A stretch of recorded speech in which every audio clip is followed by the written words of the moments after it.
Hello दोस्तों, आप सभी का स्वागत है मेरे इस यूट्यूब चैनल जिसका नाम है गुरु ज्ञान। तो दोस्तों, आपके साथ में जुड़ा हूं मैं एक नई सीरीज लेकर लेकर जो पॉलिटी से जुड़ी हुई है और पॉलिटी से मुख्य जो बिंदु हैं, मुख्य इंपॉर्टेंट क्वेश्चंस हैं, उनसे जुड़े हुए आपको मैं टॉपिक से जुड़े हुए क्वेश्चन को लेकर मैं आपके साथ में जुड़ा हूं। दोस्तों, मैं लगातार आपके साथ में वीडियो शेयर नहीं कर पा रहा था। कुछ प्रॉब्लम्स थी, कुछ हेल्थ इश्यूज थी और कुछ प्रॉब्लम्स थी जिसकी वजह से मैं लगातार आपके साथ में वीडियो शेयर नहीं कर पा रहा था, जिसके लिए मैं क्षमा प्रार्थी हूँ। आपके साथ में अब लगातार मैं वीडियो शेयर करता रहूँगा। आपको मैं लगातार कुछ शॉर्ट वीडियोज़ में आपको मैं लगातार आपको कुछ टॉपिक्स डेली शेयर करता हूँ, जिसको आप पढ़ते रहिए और उनका नोट्स बनाते रहिए। मैं पॉलिटिक्स से जुड़े हुए मैं आपको जो सीरीज लेके चला था, शासन व्यवस्था के बारे में मैंने बताया था कि कितने अंग होते हैं, उसी से जुड़े हुए मैं सोच रहा हूँ कि डेली 10 से 20 पॉइंट कुछ लेकर आऊँगा और वो भी आपके साथ कराता रहूँगा। और पॉलिटी के जो एक सीरीज मैं शुरू किया हूँ उसके साथ में वो टॉपिक को भी क्लियर करता रहूँगा, जो आगामी पीसीएस परीक्षा, समीक्षा अधिकारी परीक्षा और पुलिस वैकेंसी के लिए, पेट एग्जाम के लिए, इन सब के लिए इंपॉर्टेंट है।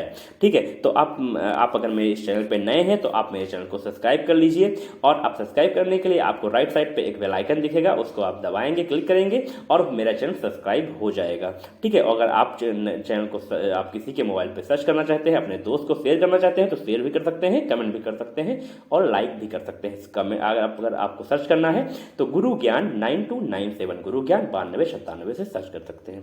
ठीक है दोस्तों, शुरू करते हैं पॉलिटी से जुड़े हुए कुछ इंपॉर्टेंट प्रश्न को। स्वतंत्र भारत में राज्यसभा की पहली बैठक किस वर्ष में हुई थी? तो ये कब हुई थी? ये हुई थी हमारी 1952 में हुई थी। कब हुई थी? 1952 में हुई थी।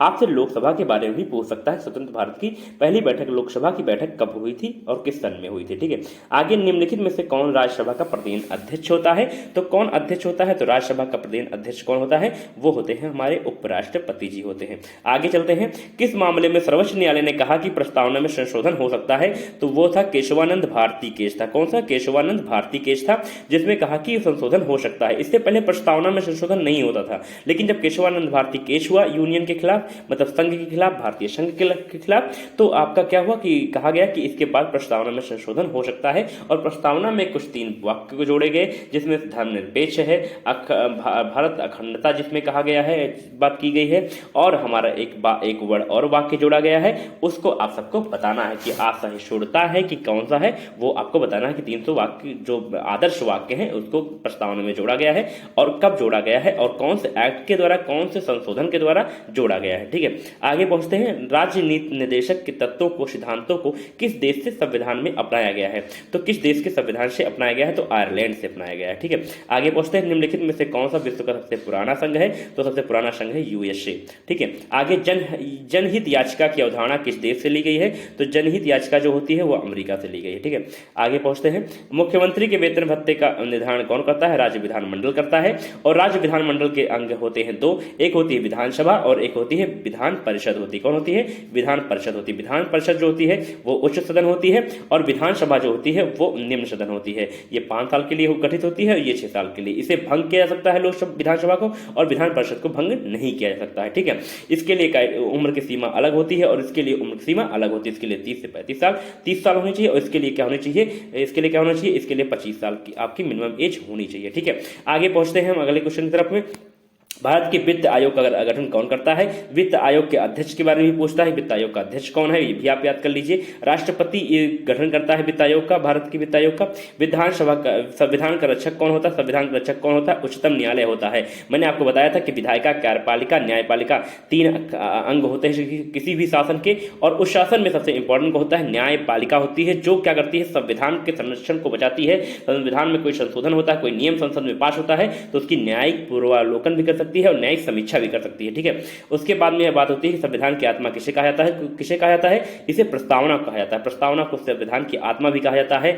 इसे और एक चीज और भी कहा जाता है, दिल दिमाग भी कहा जाता है, और बहुत चीजें भी हैं। संविधान के किस अनुच्छेद में मौलिक कर्तव्यों की चर्चा की गई है? तो अनुच्छेद 51A में की गई। किसमें की गई है? 51A में की गई है। किसमें? संविधान के किस अनुच्छेद में मौलिक कर्तव्यों की बात की गई है? तो 51A में। ठीक है, भारतीय संविधान के अंतर्गत मूल अधिकारों का संरक्षण कौन करता है? तो फिर क्या कौन करता है? न्यायपालिका करता है। कौन करता है? न्यायपालिका करता है। मुख्य चुनाव आयोग की नियुक्ति कौन करता है? तो राष्ट्रपति जी करते हैं। उसके बाद आता है विश्व में किस देश का संविधान सबसे बड़ा है? तो भारत का संविधान सबसे लिखित संविधान है, विश्व का सबसे बड़ा संविधान है।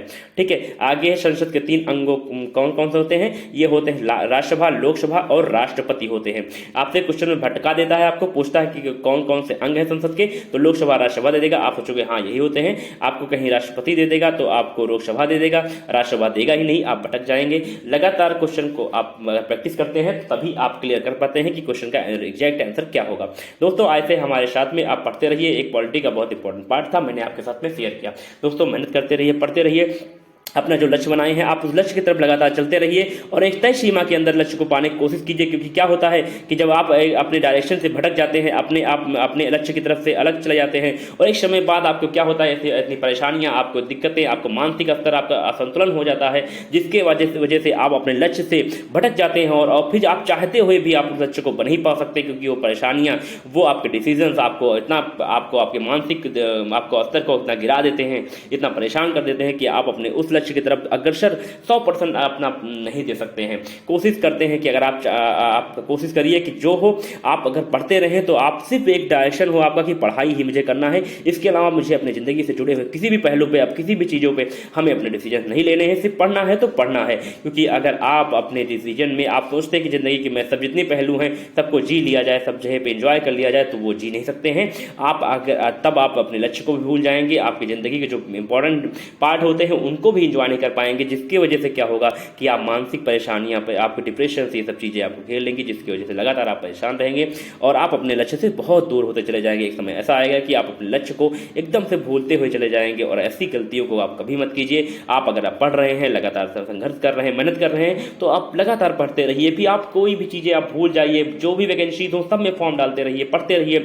जो भी आपको कहीं भी केंद्रीय वैकेंसी निकल रही हो, स्टेट वैकेंसीज निकल रही हो, सब में आप ट्राई करते रहिए। क्योंकि आप अगर सोचते हैं कि मैं ये नहीं 2 महीने बाद पढ़ लूँगा, 3 महीने बाद पढ़ लूँगा, तो नहीं पढ़ पाएंगे। ये पक्का है, ये मेरा अनुभव है कि आप अगर अपने डायरेक्शन पे आप उस समय अपनी मंजिल पे जो समय आपका वो पीक पॉइंट चलता रहता है, अगर आप अपने 100% दे दीजिए तो आप एग्जैक्ट अपने आंसर को, आप अपने लक्ष्य को पा लेंगे। मेरे साथ भी ऐसा हुआ है, मैंने भी वैकेंसीज को क्लियर किया, प्री मेंस सब कुछ निकाला बीसीएस का, लेकिन कुछ ऐसी प्रॉब्लम्स थी, कुछ मेरे खुद के बनाए हुए ऐसे नियम थे जिनको मैं तोड़ नहीं पाया और मैं अपने लक्ष्य से भटक गया और उस चीज़ों से डायरेक्शन से हटता चला गया। लेकिन फिर भी मैं जहाँ हूँ वो संतुष्ट हूँ, अपनी कोशिश, अपनी मंजिल पे खुश हूँ। लेकिन फिर भी वो कसक, वो मेहनत, वो दिल में जो एक ललक है पाने की, उस मंजिल को पाने की, वो लगातार बनी रहती है कि मैं चीज़ों को कोशिश करूं, लगातार मेहनत करूं, लेकिन वो नहीं हो पा रहा। वो क्यों नहीं हो पा रहा? क्योंकि वो मंजिलें, हमने डायरेक्शंस चेंज हो गई, मंजिलें चेंज हो गई। लेकिन अगर संभव होगा, कोशिश की जाएगी तो, अगर संभव होगा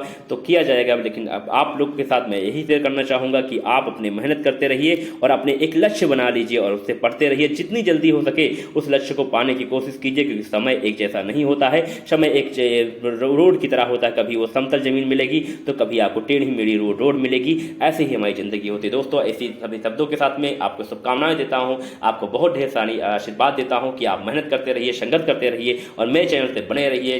bye bye, bye bye, take care.